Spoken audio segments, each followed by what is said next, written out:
바로 말씀으로 이렇게 들어가겠습니다. 누가복음 22장을 누가복음 22장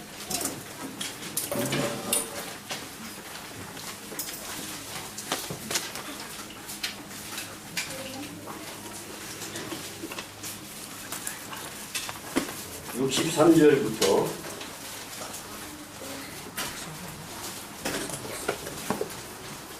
읽어드리겠습니다.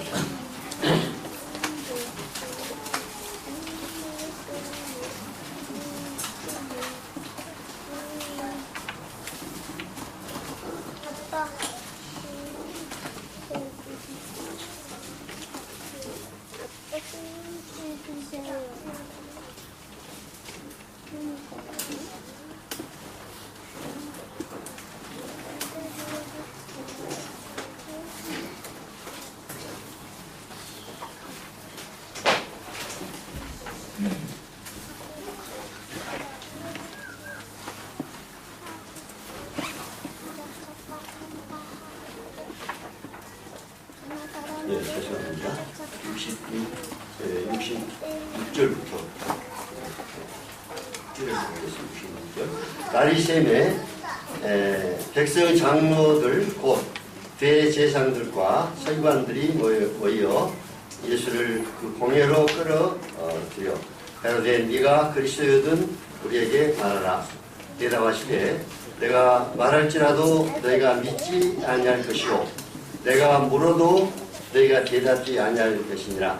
그러나 이제 후로는 인자가 하나님의 권능의 우편에 앉아 있으리라 하시니 다 가로되 그러면 네가 하나님의 아들이냐. 대답하시되 너희 말과 같이 내가 그니라.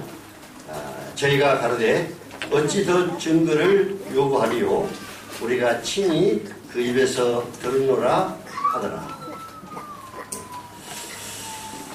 이 말씀을 이제 한 장면을 이제 읽었습니다만은 이 말씀의 내용은 이제 예수님께서 십자가에 못 박기 위해서 이제 그 대제사장과 장로들, 서기관 이 사람들은 공회라고 표현합니다. 공회의원, 사내들이라고 이렇게 표현합니다만은 이 사람들이 이제 이 공회의원들이 예수님을 신문하고 있는 이러한 장면입니다. 이 공회는 이제 이스라엘 하나의 최고의 자치 의결기관입니다.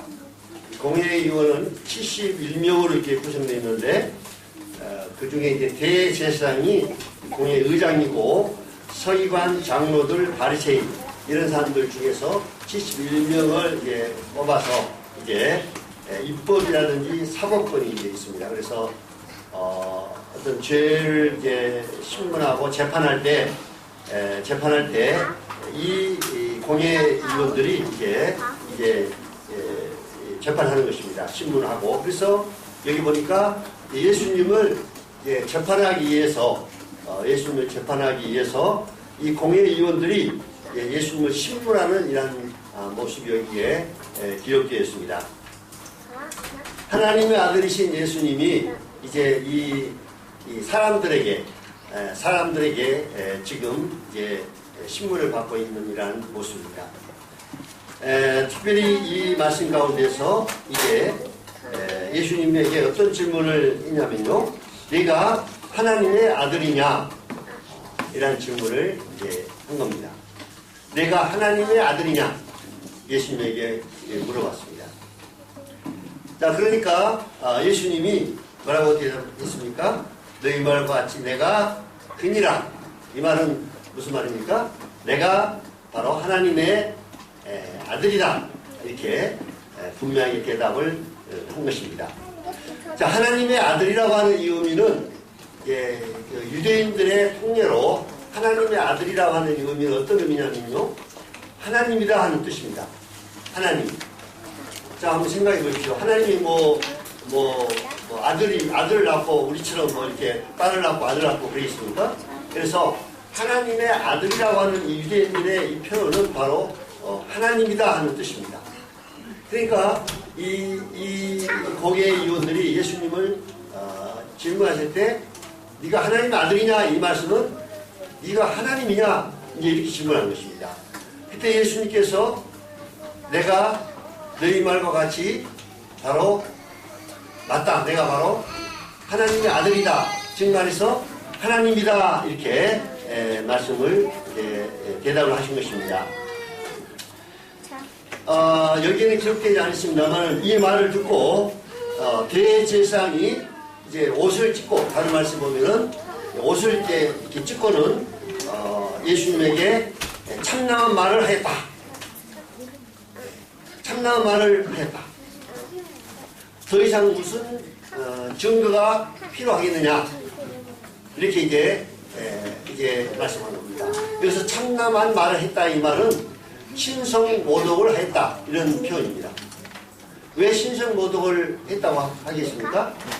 볼 때 대제사장들이나 공인들 볼 때 이 인간 예수가 자기가 하나님으로 하니까 우리들은 아브라함의 하나님, 이삭의 하나님, 야곱의 하나님 조상적부터 섬겼던 그 율법에 기록되어 있고 이분을 하나님으로 이렇게 알고 있는데 아니 어떤 청년이 한 33살 정도 되는 어떤 이 청년이 자기가 하나님이라고 이렇게 당당하게 주장하니까 이것은 신성모독했다. 하나님을 모독했다. 어떻게 인간이 하나님이라고 할 수 있느냐 이렇게 이제 신성모독했다고 이렇게 얘기하면서 더 이상 증인이 필요 없다. 예수님을 이제 신문에서 이제 사형에 넘겨주기 위해서 재판에 넘겨주기 위해서 많은 제목들을 이렇게 찾아봤지만 마땅히 예수님을 십자가에 처형시킬 만한 제목을 찾지 못했습니다. 그러한 가운데 이제 있다가 자기가 하나님이라고 하니까 이 죄는 하나님을 모독한 신성 모독죄이기 때문에 예수를 이제 이 공회의원들이 만장일치로 십자가에 처형을 시키도록 이제 만장일치로 공회에서 이제 합의를 본 겁니다. 이 공회의원들이요 한 사람만 반대도 안 되는 것입니다. 만장일치로 해서 이 예수를 그러면 십자가에 처형시키기로 결정한다 하고 이제 이 공회에서 결정을 내린 것입니다. 그러면 예수님이 무슨 제목으로 십자가에 처형을 당했습니까? 여기 이제 이 말씀해 보니까 자기가 누구라고 했기 때문에요. 자기가 하나님이라고 했다고 하는 이 제목으로 예수님을 십자가에 처형시키도록 이스라엘 이 공회의원들이 결정을 내리고 이제 그때 당시에 이스라엘은 어느 나라의 지배 아래 있었습니다.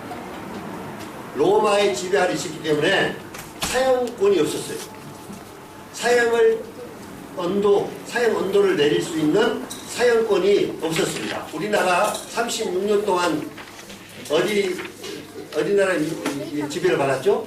일본. 일본 지배를 받을 때 우리나라가 사형권이 있었습니까? 어떤 재판할 수 있는 재판권이 있었습니까? 없었습니까? 없었죠. 누가 가지고 있었습니까? 일본. 특히 우리나라에 일본도 총독도 있었죠. 일본에서 파손을 받은 총독부가 한국에 있었어요. 그 총독 거기에서 이제 재판권을 가지고 재판하고 사형 언도를 내리고 이런 권한을 가지고 있었습니다.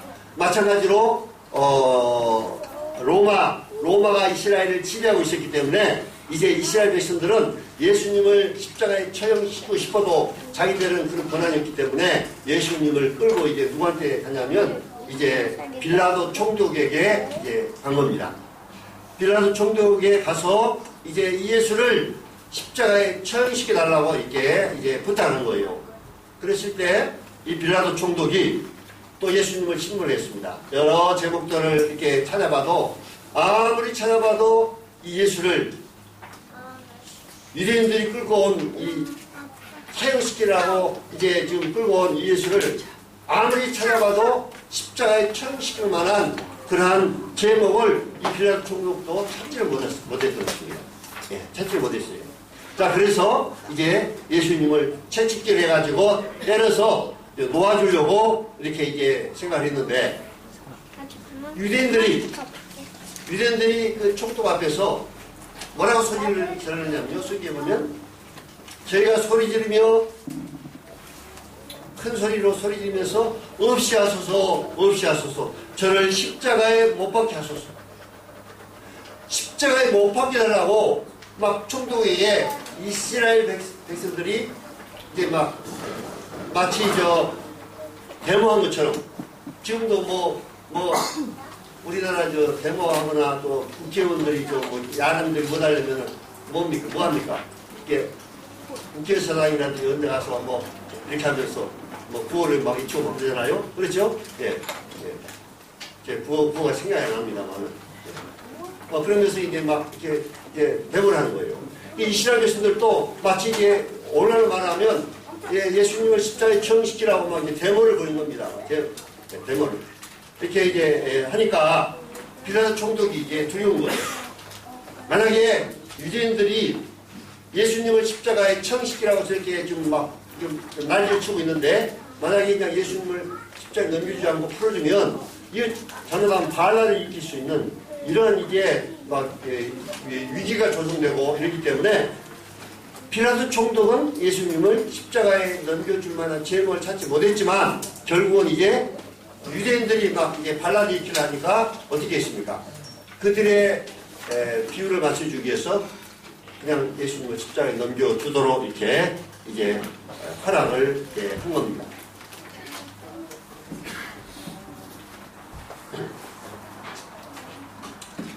자, 그래서 예수님께서 이제 이 십자가의 사형 언도를 받게 됐고 그 십자가의 이제 형철에서 이제 그 십자가형을 형철에서 이제 사형을 이제 받게 됐습니다만 이 십자가는 우리가 생각할 때 교회 표시가 아니고 또 어떤 사람들은 이 목에다가 또 심지어 이 목걸이에다가 십자가를 달고 다니고 이렇게 합니다만은 오늘날 예배당 표시로 십자가를 이렇게 달아놨잖아요. 한국에 엄청난 많은 십자가가 달려 있습니다. 그런데 원래는요, 이 십자가는 교회 예배당, 교회 표시가 아닙니다. 교회 표시가 아니라 사람들을 사형시키는 사형틀입니다. 사형틀. 그래서 고대 페르시아나 애굽이나 아수르에서 제수들을 갖다가 고문해가지고 사형시켰던 사형틀이에요. 예.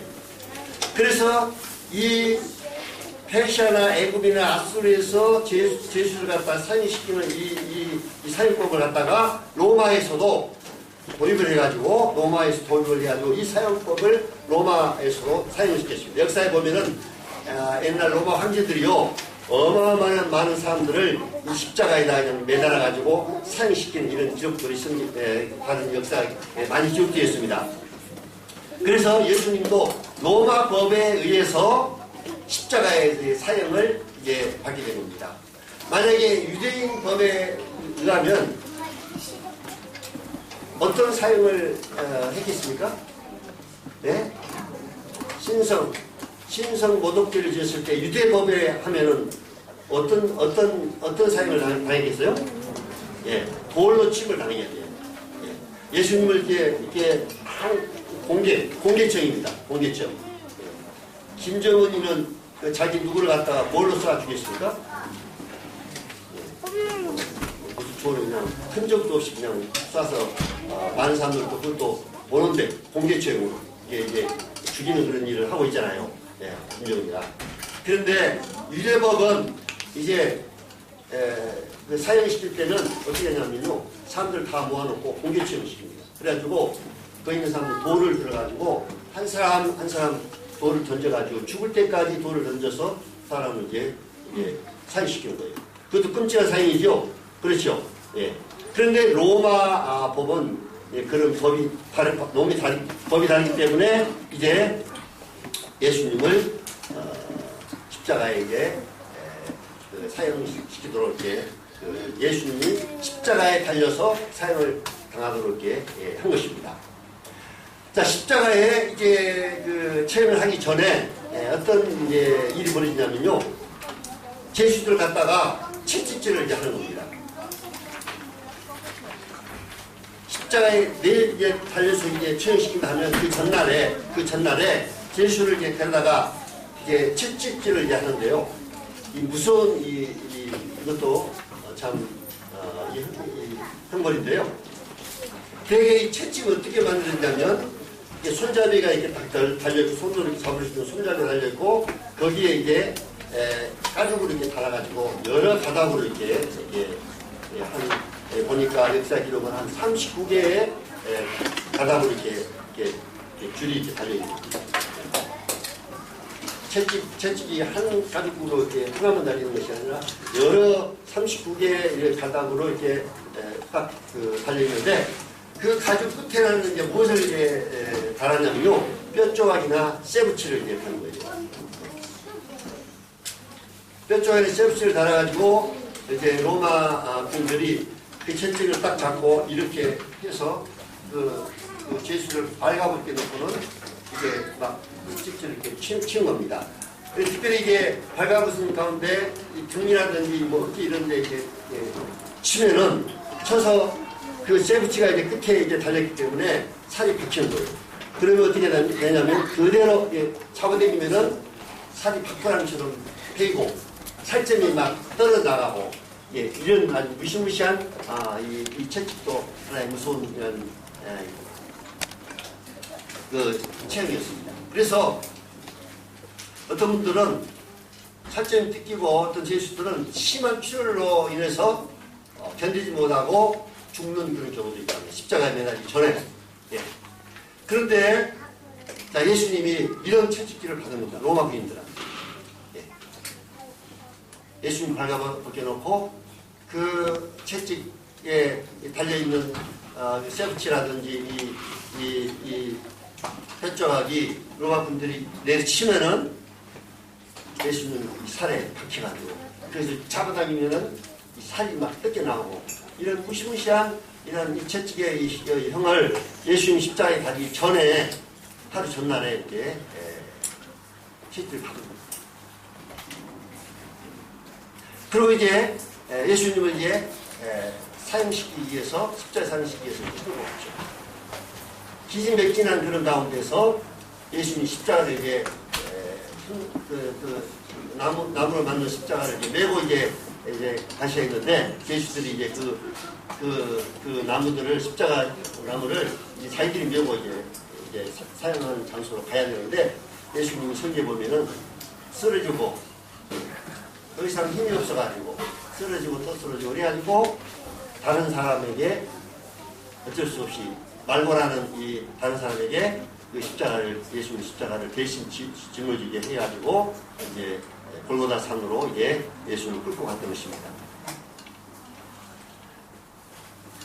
십자가에 이게 매달 있는 사용 방법을 좀 이제 말씀드리자면요.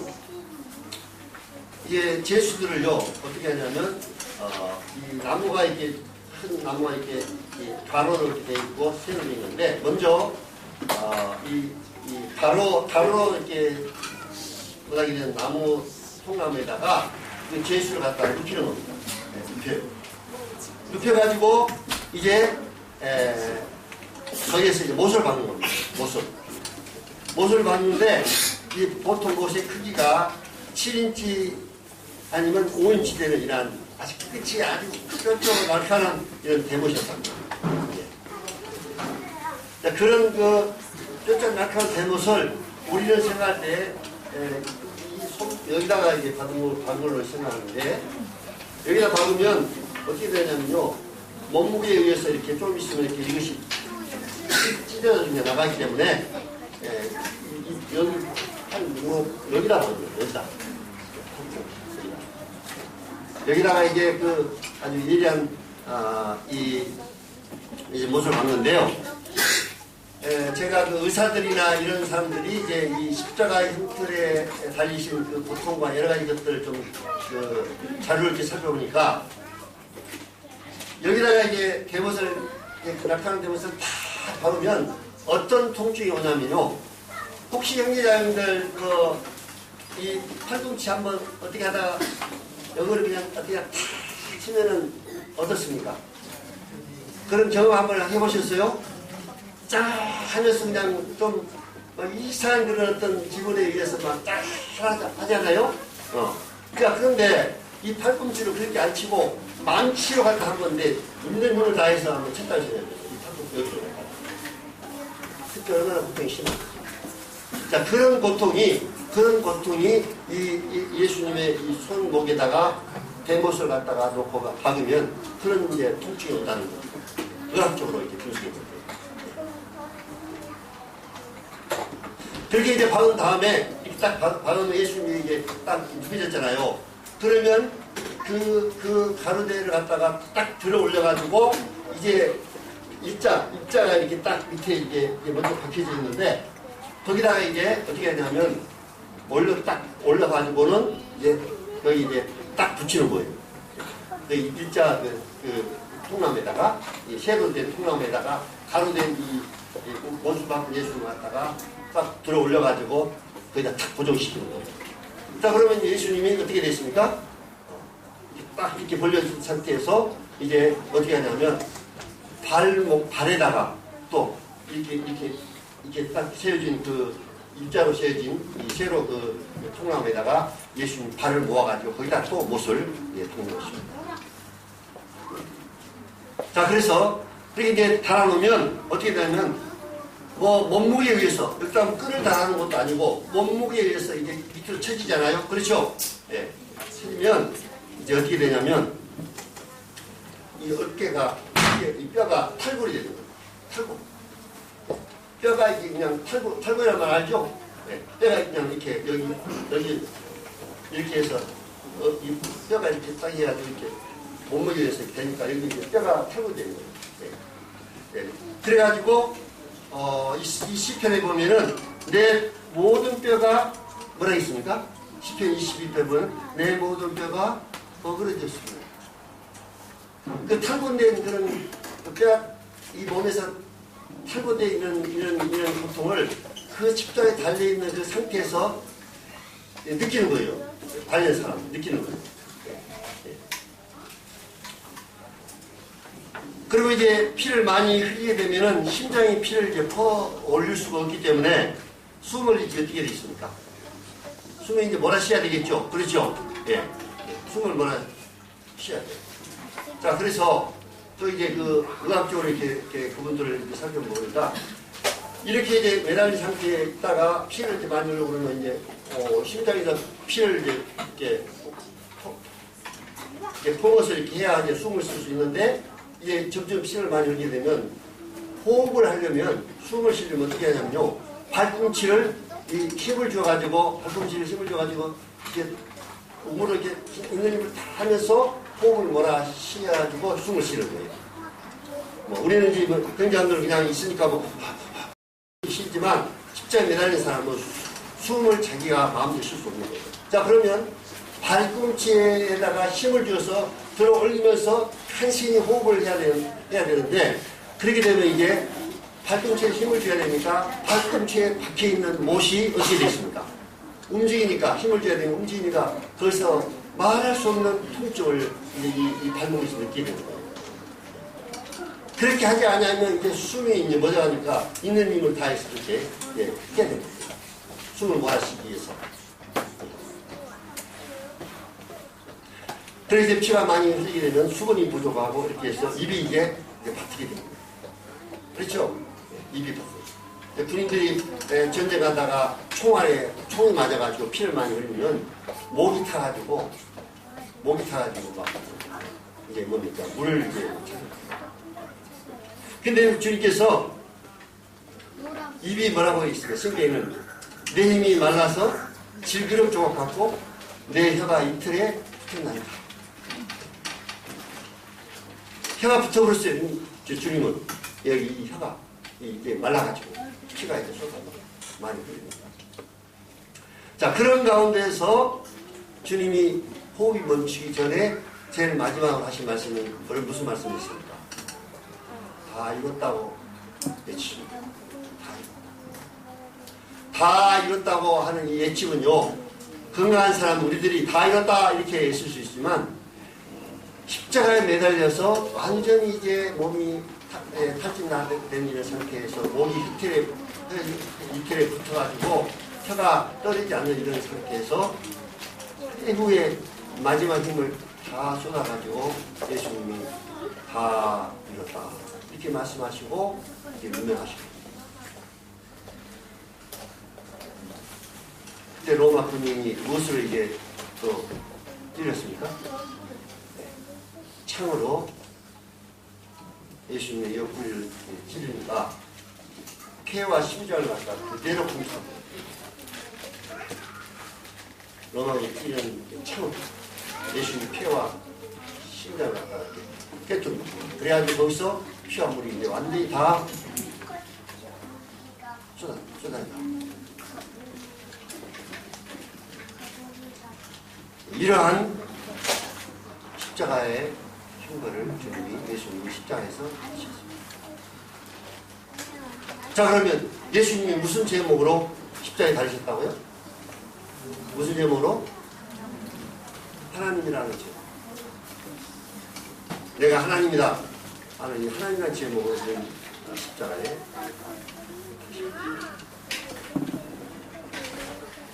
자, 그러면 한번 생각해 보십시오. 예수님이 하나님이 아니신데, 자기가 하나님이 아니신데 하나님이라 이렇게 했다면 거짓말한 거죠. 그렇죠? 예. 그래서 예수님이 하나님이라고 하셨는데, 이 하나님이라 하신 증거가 이게 무엇이냐? 우리 로마서 1장 한번 사절을 보시겠습니다. 로마 1장 사절.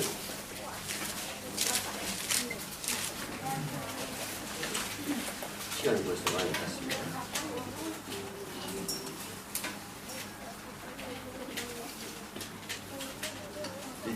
성결의 영으로는 죽은 자 가운데서 부활하여 능력으로 하나님의 아들로 어떻게 됐다고요? 네, 하나님 아들로 인정되었다. 하나님 아들로 선포되었다. 이렇게 이제 다른 말씀을 하고 있습니다. 예수님이 십자가에 죽고 끝나고 말았다면 이 예수님이 하나님이 될 수가 없다는 겁니다. 예.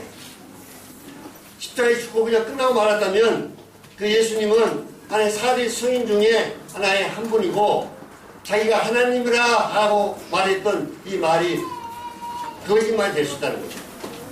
그런데 예수님이 십자가에 달리기 전에 대제사장들이 공회에서 신문할 때 네가 하나님의 아들이냐 했을 때 내가 바로 하나님이다, 내가 바로 하나님이다 이렇게 주장할 수 있었는데, 그 하나님이라고 하는 그 증명이 뭐냐, 증거가 뭐냐, 바로 예수님이 죽으셨다가 부활하셨다. 죽음을 이기고 부활하셨다는 겁니다. 인류 역사상 누가 죽음을 이기고 부활했습니까? 석가가 죽음을 이기고 부활했습니까? 공자가 부활했습니까?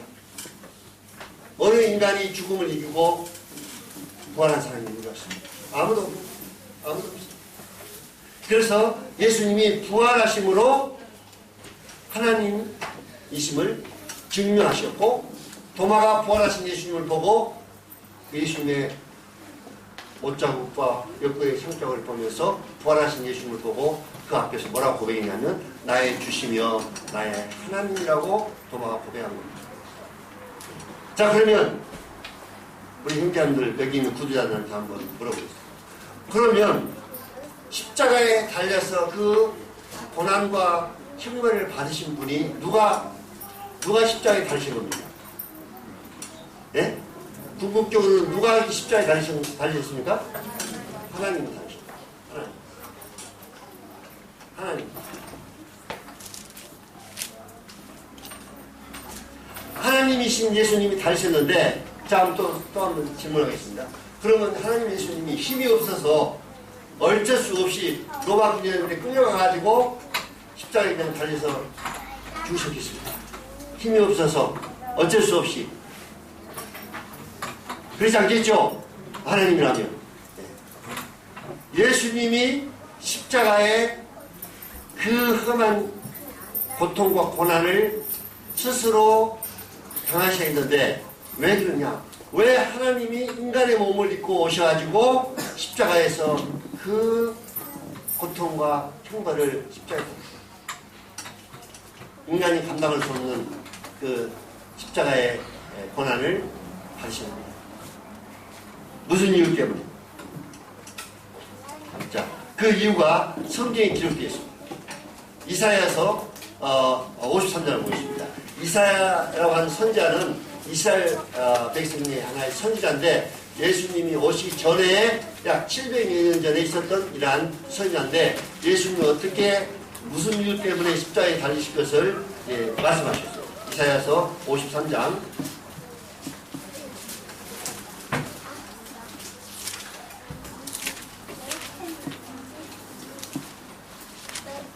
5절부터 보시겠습니다. 5절.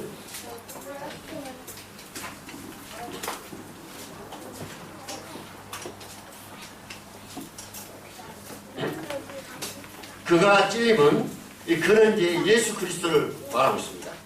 이사야가 이제 앞으로 예수 그리스도가 어떠한 죽음을 죽으실 것을 이제 기록한 겁니다. 이사야의 선자요. 그가 찔림은, 예수님의 찔림은 우리의 허물을 인하며 그가 상함은 우리의 죄악을 인합니다. 그가 징계를 받음으로 우리가 평안을 누리고 그가 채찍에 맞음으로 우리가 나음을 이룹니다. 우리는 다 양 같아서 그를 행하여 각기 제비로 갔거늘 여호와께서는 우리의 죄악을 그에게 담당시켰습니다. 자, 이 말씀에 보니까 왜 예수님이 그런 십자가에서 그런 고통을 양손에 양발에 못을 박으시고 온몸에 피를 흘리시고 그렇게 무참하게 그 험한 십자가에서 죽임을 당하셨느냐?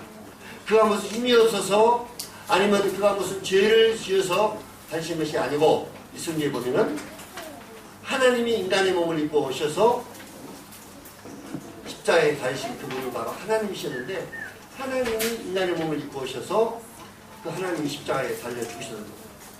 왜? 그가 찔림은 우리의 허물, 여러분과 제 죄, 또 그가 채찍에 맞음으로 채찍에 맞으시고 그가 상함은 우리 죄악을 인합니다. 그가 징계를 받음으로 우리가 평안을 누리고 그가 채찍에 맞음으로 우리가 나음을 여호와께서 우리의 죄악을 그 예수님에게 다 담당시켰습니다. 자, 그래서 예수님이 십자가에 체험당한 그 이유는 여기 분명히 나오고 있습니다. 그분이 무슨 힘이 없어서 끌려가서 죽은 것도 아니고 그분이 무슨 죄를 지어서가 아니라 하나님이신 예수님께서 십자가에서 여러분과 저의 죄를 담당하시고 십자가에 죽으셨습니다. 여러분 죄 때문에 다른 이유가 없습니다. 다른 이유가 없습니다. 여러분과 저의 죄를 담당해 주시기 위해서 십자가의 그런 형벌을 받으셨습니다. 그리고 이제 그분이 죽으셨다가 끝나는 것이 아니라 3일 만에 이 예수는 다시 부활을 하신 것입니다. 다시 한번 질문을 드리겠습니다. 누가 이 세상에 오셨습니까? 그러면 누가? 인간의 몸을 입고 누가 오셨습니까? 이 우주 만물을 창조하신 하나님 맞죠? 그 하나님이 왜 오셨습니까? 오신 목적이 있어 오셨죠? 하나님이 인간의 몸을 입고 그냥 이 땅에 재밌게 놀다 가시기 위해서 오신 건 아니고 그렇잖아요? 무슨 목적으로 하나님 인간이 돼서 오셨습니까? 무슨 목적으로? 여러분과 제가 지은 죄.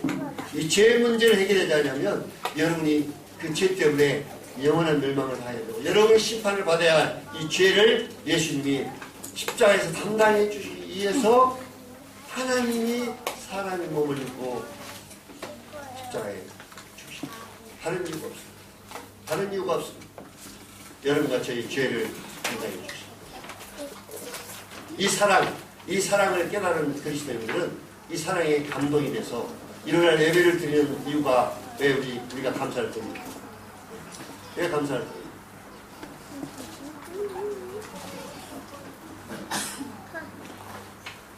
자, 그래서 죽으셔서 다시 부활하셨습니다.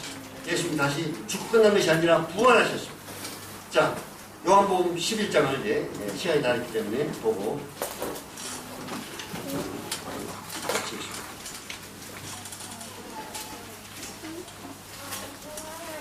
요한복음 11장 25절부터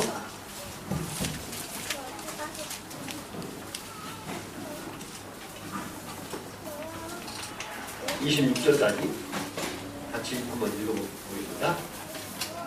25절부터 27절까지 같이 읽겠습니다. 예수께서 가라사대 나는 부활이요 생명이니 나를 믿는 자는 죽어도 살겠고 무릇 살아서 나를 믿는 자는 영원히 죽지 아니하리니 이것을 내가 믿느냐. 가로되 주여 그러하이다. 주는 그리스도시요 세상에 오시는 하나님의 아들이신 줄 내가 믿나이다. 자, 예수님께서 나는 부활이요 생명이다. 자, 예수님이 하나님이신 예수님 인간의 몸을 입고 오셔서 여러분과 죄를 담당하시고 다시 부활하셨습니다. 예수님이 부활하기 전에 이 말씀하신 거예요. 나는 부활이요 생명이다. 나를 믿는 자는 이래 나처럼 죽어도 어떻게 된다고요? 산다. 예. 여러분과 제가 예수님을 믿어야 할 이유가 왜 믿느냐면 여러분이 만약에 예수님 죽고 끝나고 말았다면 그 예수님 믿어봐야 어떻게 우리가 다시 산다고 하는 또 영원히 산다고 하는 보장을 받을 수 있느냐. 증거가 무엇이냐. 4대 성인 중에 하나의 한 분으로 훌륭한 분으로 죽고 끝나고 말았다면 그분을 믿어봐야 우리가 죽음을 이기고 다시 살아날 수 있는 그런 소망과 어떤 것도 없다는 것입니다. 그런데 예수님은 나는 부활이요 생명이니 나를 믿는 자는 죽어도 산다. 이렇게 당당하게 말할 수 있어요. 여러분 이 말씀 믿어집니까? 네. 죽어도 산다. 왜 이렇게 주장했습니까? 그분이 죽고 끝나고 만 것이 아니라 다시 부활하셨기 때문에 이 말씀을 당당히 하십니다. 또 나를 믿는 자는 영원히 죽지 않냐. 이것을 내가 믿는다. 영원히 죽지 않아. 이 영원한 죽음을 죽지 않는다는 이 말은 육체의 죽음이 아니라 하나님과 영원히 분리되는 죽음이 분리되는 거라고 했잖아요. 첫째 죽음은 몸과 우리 영혼이 분리되는 것입니다. 여러분이 딱 죽으면 몸과 영혼이 딱 분리되는 거예요. 이게 그래서 몸은 썩어서 이게 무덤은 썩어서 흙이 돼버리고 그 영혼은 이제 몸에서 빠져나와요. 어디로 가느냐? 그 다음에 이 영원히 죽지 않는 이 말씀이 해당이 됩니다. 예수를 믿은 사람은 하나님과 함께 영원히 분리되지 아니하고 하나님과 함께 영원한 세계에서 함께 사는 거예요. 그런데 이제 예수를 믿지 않은 사람은 하나님과 영원히 분리되는 거예요. 그것이 바로 뭐냐면 영원한 멸망, 영원한 지옥, 하나님이 없는 그것이 바로 지옥입니다. 하나님과 영원히 분리된 상태에서 영원히 사는 거예요. 그래서 예수님은 나를 믿는 자는 죽어도 살고 나를 믿는 자는 이제 하나님과 함께 영원히 살게 됩니다. 얼마나 놀라운 말씀입니다. 누가 감히 이 말씀을 할 수 있겠습니까? 하나님이 아니고 부활하신 예수님이 아니고는 누가 감히 이런 말씀을 자기를 믿으면 죽어도 산다. 영원히 죽지 아니한다. 이 말씀을 할 수 있는 분은 하나님이 아니거나 할 수 없는 것입니다. 예수님은 하나님이기 때문에 이 말씀을 내가 이것을 믿느냐? 이렇게 여러분과 제 입으로 여러분 어떻게 대답하시겠습니까? 어떻게 대답하시겠습니까? 다 같이 기도하십시오.